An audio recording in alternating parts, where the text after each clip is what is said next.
نبی کریم صلی اللہ علیہ وآلہ وسلم نے ارشاد فرمایا، اگر تم اللہ پر اس طرح بھروسہ کرو جس طرح اس پر بھروسہ کرنے کا حق ہے تو تمہیں اس طرح رزق دیا جائے گا جس طرح کے پرندوں کو رزق دیا جاتا ہے۔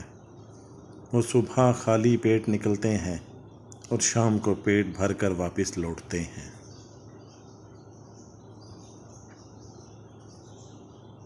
جس نے کسی مسلمان کی پردہ پوشی کی، اللہ تعالیٰ قیامت کے دن اس کی پردہ پوشی کرے گا۔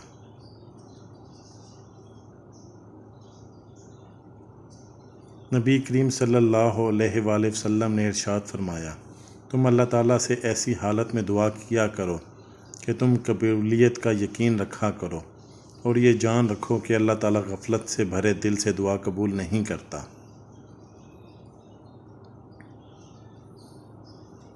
تین بندوں کی دعا رد ضائع نہیں ہوتی۔ سیدنا ابو ہریرہ رضی اللہ تعالیٰ عنہ بیان کرتے ہیں کہ رسول اللہ صلی اللہ علیہ وآلہ وسلم نے فرمایا، تین دعاؤں کی قبولیت میں کوئی شک نہیں: مظلوم کی دعا، مسافر کی دعا، والد کی اپنی اولاد کے حق میں دعا۔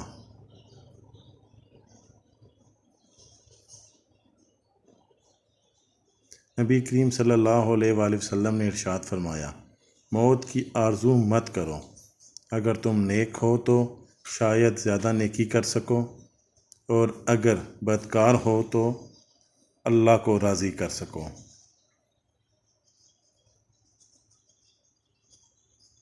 حضرت محمد مصطفیٰ صلی اللہ علیہ وآلہ وسلم فرماتے ہیں، مہمان اپنا رزق لے کر آتا ہے اور صاحب خانہ کے گناہ لے کر جاتا ہے۔